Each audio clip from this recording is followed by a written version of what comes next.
الحمد للہ رب العالمین والصلاة والسلام علی خاتم النبیین اما بعد فاعوذ باللہ من الشیطان الرجیم بسم اللہ الرحمن الرحیم وَلَئِن مُتُّمْ أَوْ قُتِلْتُمْ لَإِلَى اللَّهِ تُحْشَرُونَ۔ ترجمہ: اور اگر تم مر جاؤ یا مارے جاؤ، بہرحال تمہیں اللہ کی بارگاہ میں جمع کیا جائے گا۔ وَلَئِن مُتُّمْ، اور اگر تم مر جاؤ۔ صدر الافاضل مولانا نعیم الدین مراد آبادی علیہ رحمت اللہ الہادی یہاں نہایت پر لطف تفسیر کرتے ہوئے فرماتے ہیں، یہاں مقامات عبدیت کے تینوں مقاموں کا بیان فرمایا گیا۔ پہلا مقام تو یہ ہے کہ بندہ بخوف دوزخ اللہ عز و جل کی عبادت کرے تو اس کو عذاب نار سے امن دی جاتی ہے، اس کی طرف لَمَغْفِرَةٌ مِّنَ اللَّهِ میں اشارہ ہے۔ دوسری قسم وہ ہے جو جنت کے شوق میں اللہ عز و جل کی عبادت کرتے ہیں، اس کی طرف والرحمہ میں اشارہ ہے، کیونکہ رحمت بھی تو جنت کا ایک نام ہے۔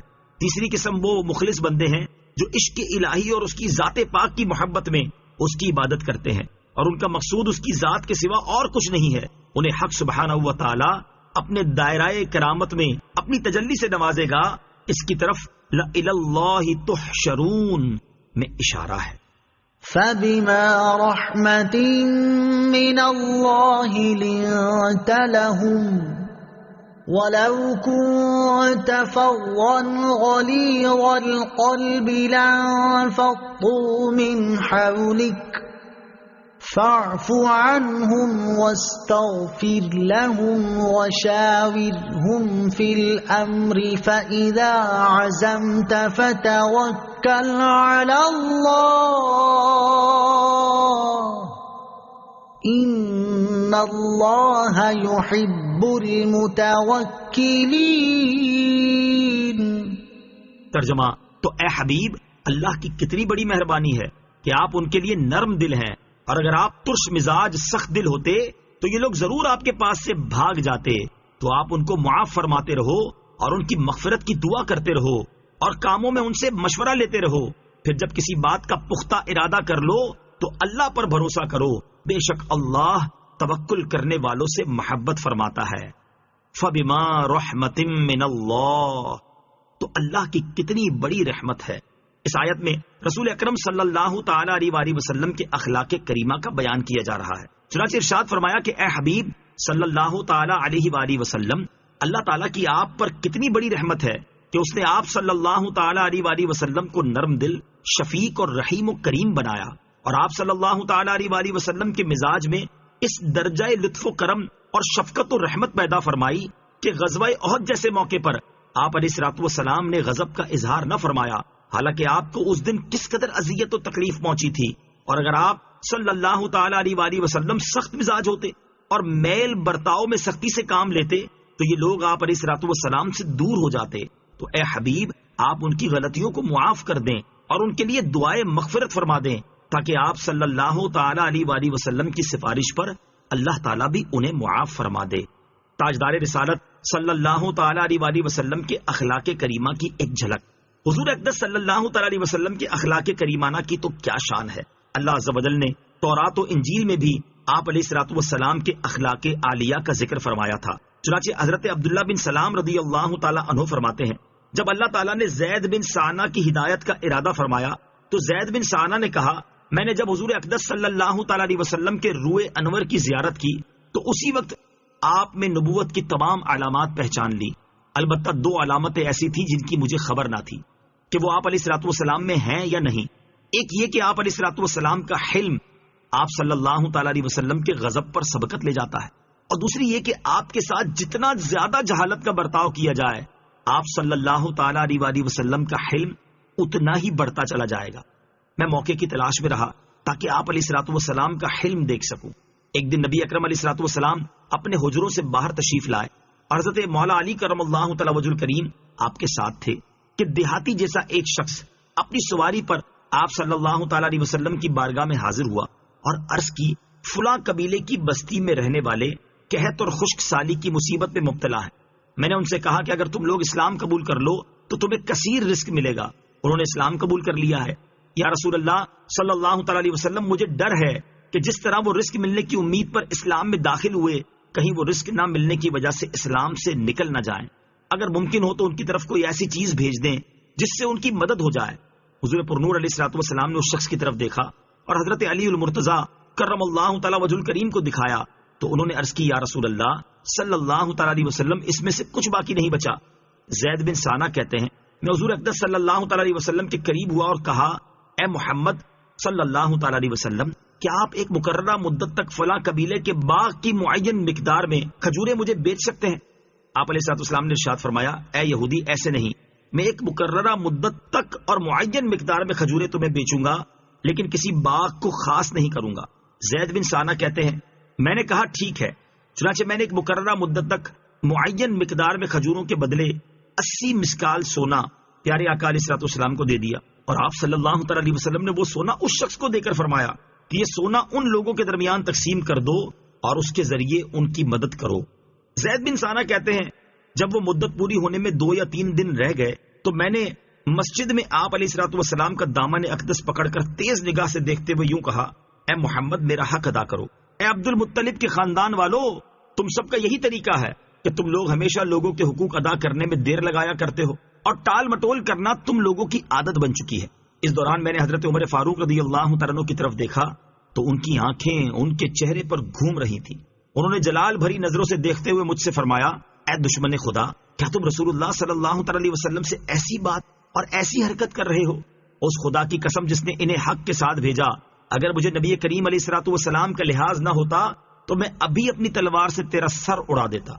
رسول کریم علیہ الصلوۃ والسلام پرسکون انداز میں حضرت عمر کی طرف دیکھنے لگے اور مسکرائے، پھر ارشاد فرمایا، ہم دونوں کو اس کے علاوہ چیز کی زیادہ ضرورت تھی کہ تم مجھے اچھے طریقے سے ادائیگی کا کہتے اور اسے اچھے انداز میں مطالبہ کرنے کا کہتے۔ اے عمر، تم اسے اس کا حق دے دو اور 20 ساغ کھجوریں اس کے حق سے زیادہ دے دینا۔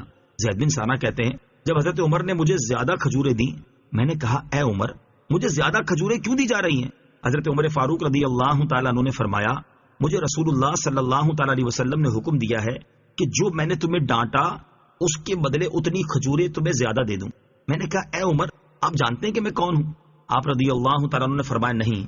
میں نے کہا، میں یہودیوں کا عالم زید بن ثانہ ہوں۔ آپ نے فرمایا، پھر تم نے رسول اللہ صلی اللہ تعالیٰ علیہ وسلم کو جو باتیں کہیں اور ان کے ساتھ جو حرکت کی وہ کیوں کی؟ میں نے کہا، میں نے حضور پر نور صلی اللہ تعالیٰ علیہ وسلم کے چہرہ انور کی زیارت کرتے ہی آپ میں نبوت کی تمام علامات پہچان لی تھیں، البتہ ان 2 علامتوں کو دیکھنا باقی تھا کہ آپ علیہ الصلوۃ والسلام کا حلم آپ کے غضب پر سبقت لے جاتا ہے، اور آپ کے ساتھ جتنا زیادہ جہالت کا برتاؤ کیا جائے آپ علیہ الصلوۃ والسلام کا حلم اتنا ہی بڑھتا چلا جائے گا۔ بے شک میں نے یہ علامتیں بھی آپ علیہ الصلوۃ والسلام میں پا لی ہیں، تو اے عمر، آپ گواہ ہو جائیں کہ میں اللہ تعالیٰ کے رب ہونے، اسلام کے دین ہونے اور محمد مصطفیٰ صلی اللہ تعالی علیہ وسلم کے نبی ہونے پر راضی ہوا۔ میں بہت مالدار ہوں، اب گواہ ہو جائیں کہ میں نے اپنا آدھا مال تاجدار رسالت صلی اللہ تعالی علیہ وسلم کی امت پر صدقہ کر دیا۔ پھر حضرت زید سرکار دو عالم علیہ الصلوۃ والسلام کی بارگاہ میں حاضر ہوئے اور کہا کہ میں گواہی دیتا ہوں کہ اللہ تعالیٰ کے سوا اور کوئی معبود نہیں، اور محمد مصطفیٰ صلی اللہ تعالی علیہ وسلم اس کے بندے اور رسول ہیں۔ وَشَاوِرْهُمْ فِي الْأَمْرِ، اور کاموں میں ان سے مشورہ لیتے رہو، یعنی اہم کاموں میں ان سے مشورہ بھی لیتے رہیں، کیونکہ اس میں ان کی دلداری بھی ہے اور عزت افزائی بھی، اور یہ فائدہ بھی کہ مشورہ سنت ہو جائے گا اور آئندہ امت اس سے نفع اٹھاتی رہے گی۔ پھر جب مشورے کے بعد آپ کسی بات کا پختہ ارادہ کر لیں تو اپنے کام کو پورا کرنے میں اللہ تعالیٰ پر بھروسہ کریں، بے شک اللہ تعالیٰ توکل کرنے والوں سے محبت فرماتا ہے اور ان کی مدد فرماتا ہے، اور انہیں اس چیز کی طرف ہدایت دیتا ہے جو ان کے لیے بہتر ہو۔ مشورہ اور توکل کے معنی اور توکل کی ترغیب۔ مشورہ کے معنی ہے کسی معاملے میں دوسرے کی رائے دریافت کرنا۔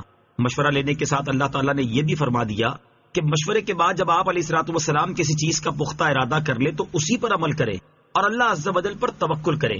توکل کے معنی ہے اللہ تبارک و تعالیٰ پر اعتماد کرنا اور کاموں کو اس کے سپرد کر دینا۔ مقصود یہ ہے کہ بندے کا اعتماد تمام کاموں میں اللہ عز و جل پر ہونا چاہیے، صرف اسباب پر نظر نہ رکھے۔ حضرت عمران بن حسین رضی اللہ تعالیٰ عنہ سے روایت ہے، حضور پرنور صلی اللہ تعالیٰ علیہ وسلم نے ارشاد فرمایا، جو اللہ عز و جل پر بھروسہ کرے تو ہر مشکل میں اللہ تعالیٰ اسے کافی ہوگا اور اسے وہاں سے رزق دے گا جہاں اس کا گمان بھی نہ ہو، اور جو دنیا پر بھروسہ کرے تو اللہ تعالیٰ اسے دنیا کے سپرد فرما دیتا ہے۔ حضرت عمر فاروق رضی اللہ تعالیٰ عنہ سے روایت ہے، نبی اکرم صلی اللہ تعالیٰ علیہ وسلم نے ارشاد فرمایا، اگر اللہ عز و جل پر جیسا چاہیے ویسا توکل کرو تو تم کو ایسے رزق دے جیسے پرندوں کو دیتا ہے کہ وہ صبح کو بھوکے جاتے ہیں اور شام کو شکم سیر لوٹتے ہیں۔ ينصركم الله فلا غالب لكم وإن يخذلكم فمن ذا الذي ينصركم من بعده وعلى الله فليتوكل المؤمنون۔ ترجمہ، اگر اللہ تمہاری مدد کرے تو کوئی تم پر غالب نہیں آ سکتا، اور اگر وہ تمہیں چھوڑ دے تو پھر اس کے بعد کون تمہاری مدد کر سکتا ہے؟ اور مسلمانوں کو اللہ ہی پر بھروسہ کرنا چاہیے۔ ينصركم الله، اگر اللہ تمہاری مدد کرے، ارشاد فرمایا کہ اگر اللہ عز و جل تمہاری مدد کرے تو کوئی تم پر غالب نہیں آ سکتا۔ اور یہ یاد رکھو کہ اللہ تعالیٰ کی مدد وہی پاتا ہے جو اپنی قوت و طاقت پر بھروسہ نہیں کرتا، بلکہ اللہ تعالیٰ کی قدرت و رحمت کا امیدوار رہتا ہے۔ اور اگر اللہ عز و جل تمہیں چھوڑ دے تو اس کے چھوڑنے کے بعد کون تمہاری مدد کر سکتا ہے؟ یقیناً کوئی نہیں۔ غزوہ بدر و حنین سے دونوں باتیں واضح ہو جاتی ہیں۔